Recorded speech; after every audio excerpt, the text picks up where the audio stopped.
રાજકોટની આત્મીય કોલેજ ખાતે પૂજ્ય મોરારી બાપુએ 2 લેખકોના પુસ્તકોના લોકાર્પણ તેમજ સન્માન સમારોહમાં હાજરી આપી હતી।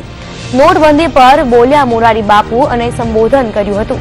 મોરારી બાપુએ નોટબંધી પર વ્યંગ કરતા જણાવ્યું હતું કે નવી નોટના રંગ નીકળી જાય છે, પરંતુ આ નિર્ણયનું સમયનું કાર્ડ સંરક્ષણ કરવા મોરારી બાપુએ જણાવ્યું હતું। સન્માનમાં તમને સારી રાશિનો કવર આપે ને તો લઈ લો। ઘણા વડે કે નહીં પાછો શું કામ આપો?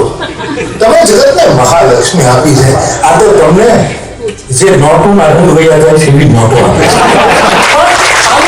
સમયાનું પૂર્ણ સંરક્ષણ થવું જોઈએ, બુદ્ધિપૂર્વક સંરક્ષણ થવું જોઈએ, નિર્ભયતાથી સંરક્ષણ થવું જોઈએ અને વિવેક કોઈનું ખંડન કરીને કોઈને પેલું